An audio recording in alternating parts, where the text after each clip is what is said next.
Good morning, my name is Sophia Pum, and today I will be presenting on the design and implementation of a communication converter to enable tactical microgrid standard communications with legacy power devices, written at the University of St. Thomas at the Center for Microgrid Research.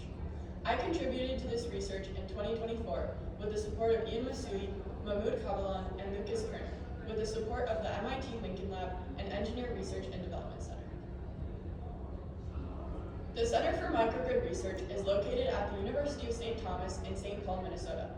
Currently, we operate a 480-volt 60 Hz microgrid with devices ranging from solar PVs to diesel generators and EV chargers. The center offers internships for undergraduate students as early as their second semester and employs master's students and postdocs. Our robust microgrid allows us to test implementations for both software and hardware on-site. Microgrids are complex, composed of a wide range of devices, including generation sources, storage units, distribution systems, and loads. The diversity in communication protocols across these devices, such as Modbus, DNP3, EtherCAT, and others, has historically made integration difficult. One avenue for these devices to communicate with each other is by using data distribution service middleware. This addresses asynchronous communication by enabling publish-subscribe polling, where devices don't need to know the IP or location of others. They simply publish or subscribe. This approach is highly scalable and especially useful in tactical microgrids, where dynamic reconfiguration is required. The tactical microgrid standard, based on a DDS, allows for this plug-and-play communication.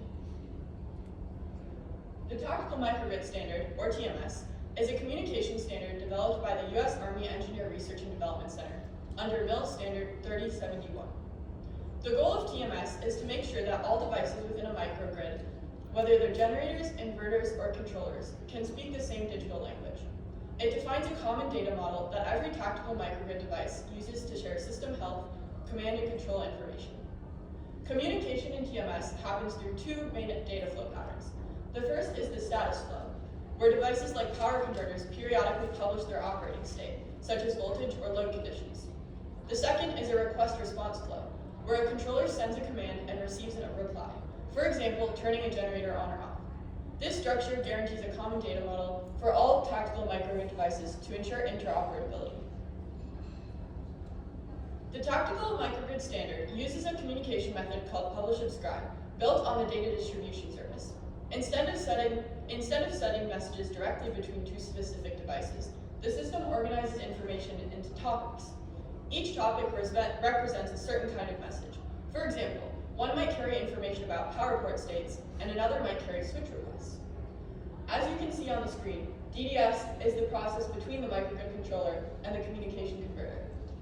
So it talks between the C++ microgrid controller commands and the communication converter, which was the focus of our research. So, devices that publish topics act like broadcasters. They send out information. Devices that subscribe to topics are like listeners. They receive updates whenever something new is published.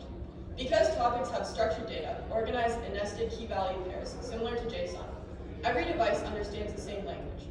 That means the microgrid controller doesn't need to know what specific hardware it's talking to. It just publishes a standardized topic, and any compatible device can interpret it. In addition to command and status topics, TMS includes a special topic called heartbeat, which acts like a regular checking signal. Every device is required to publish its heartbeat periodically, typically once per second, to show that it's still online and communicating with the controller. If a device stops sending its heartbeat for a certain amount of time, the controller knows the device may have lost connection or failed. The final background of our implementation is OpenDDS, which handles how messages are sent and received. As opposed to polling methods, data distribution systems employ two-way communication and quality of service, enabling accurate real-time communication. OpenDDS is a type of data distribution system, created in 2005. OpenDDS runs two key components, data writers and data readers. A data writer is like a speaker that publishes information to a topic, while a data reader is like a listener that subscribes to send and receive updates from the topic. When the microgrid controller wants to interact with a device, it uses a data writer to publish a request topic, such as asking for a device's status. The receiving device, running a data reader for the same topic, receives the message, checks the device that ID matches, and sends back a response using its own data writer. This entire exchange happens automatically and asynchronously, meaning no fixed IP addresses or manual connections are required. Instead, DDS's built-in discovery system allows devices to find each other on the network, creating a flexible and scalable microgrid communication environment. Now we will dive into the scope of the challenge that our implementation addresses. We have defined legacy devices to be those that came before the tactical microgrid standard. In this work, we define a legacy device to be a microgrid device that doesn't support TMS. TMS is simple and powerful, and we'd like more devices to support it. Even if the device in the microgrid is functional from a hardware standpoint, it can't plug and play into the TMS-based microgrid environment. Instead, it requires a custom script, manual configuration, or hardware interfaces to communicate, which adds time, cost, and risk. So, there's a fundamental mismatch between how data is exchanged. In practical terms, your TMS controller might be sending a DDS energy start-stop request, but your inverter is sitting there waiting for a Modbus register to flip. Without translation and synchronization, nothing happens. Our proposed solution is to bridge that gap through a communication converter, not only a translator, but also a synchronizer with I/O management between the TMS-enabled devices and legacy devices. It listens for DDS messages, converts them into Modbus commands, and vice versa. But why can't we interface with existing protocols to achieve a robust and simple communication standard? It ties into the nature of existing protocols. Modbus is one of the oldest and most widely used industrial communication protocols. It was first developed in 1979 by Modcon to allow programmable logic controllers to talk to other industrial equipment. Over the decades, Modbus has evolved into different forms, starting with serial versions like Modbus RTU and Modbus ASCII in the early 1980s, and later expanding to Modbus TCP in 1999, which runs over Ethernet. At its core, Modbus follows a client-server model. That means when one server device asks questions, the client responds. Devices can't send data on their own, they only reply when asked. That makes it simple and reliable, but it also limits the flexibility compared to newer systems like DDS. In our setup, we solve this issue with a system that regularly pulls the legacy device. For example, a generator, controller, or relay, to get readings like voltage, frequency, and power, and to send control signals such as start or stop. Each device lists its readable and writable data points in something called a register map. This map tells the converter exactly what memory addresses correspond to which physical parameters. Vendors usually provide these maps in CSV or Excel format, and our system parses those files automatically.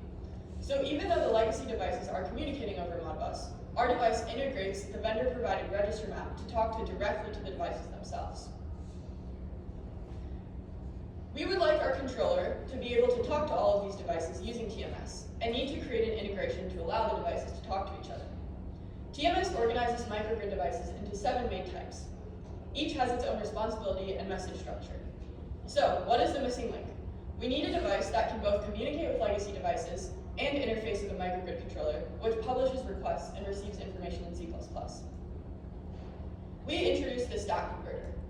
So how does the stack converter implementation work in practice? The device, which we chose to be a Raspberry Pi, handles the translation and communication layers between devices. The stack converter is the bridge between our TMS microgrid controller and the hardware that operates using older or non-DDS protocols. It receives high-level DDS messages from the controller, messages like energy start-stop request or power conversion state, and translates those commands into the underlying Modbus or hardware layer. Likewise, it can read data or measurements from the legacy side and republish them as DDS topics back to the TMS network, so it has two-way communication. In our implementation at the Center for Microgrid Research, we interface between the microgrid controller, the stack converter, and the quad relay. The controller may issue commands in C++, while the legacy device communication, such as Modbus, operates in Python on the stack converter, in our case, PyModbus. This necessitates a structured translation layer. 0MQ is used as the inter-process communication bridge within the stack converter, sending structured JSON formatted strings between OpenDDS and Python-based device control module. As mentioned, certain TMS topics like heartbeat must be published at fixed intervals, once per second in this case, to confirm device liveliness. Others, like active microgrid controller state, require timer-driven state machines to evaluate complex logic like controller prioritization. The stack converter's async I/O based architecture allows for non-blocking concurrent handling of such tasks. This ensures the system can send regular updates, respond to controller requests, and monitor device states all at once. The ability to handle timing requirements robustly is essential for real-time microgrid control. The successful end-to-end verification of command and control with legacy quad relay via TMS sets the stage for broader adoption. Looking ahead, future developments include extending the stack converter to support additional device types such as energy storage and power generation units. A key improvement will be replacing the zero-MQ bridge with DDS implementations that support Python directly, like Cyclone DDS, to reduce system complexity and latency. Furthermore, test suites will be expanded to include power monitoring and fault handling, making the stack converter viable for real-world deployments in tactical or civilian microgrids. That way, in tactical environments, there can exist a comprehensive and standardized communication controller. Thank you.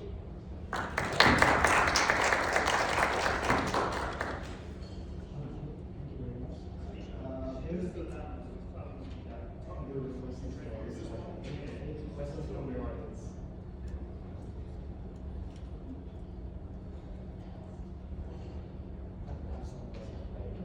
So, what is the main message you want to give to us or to the readers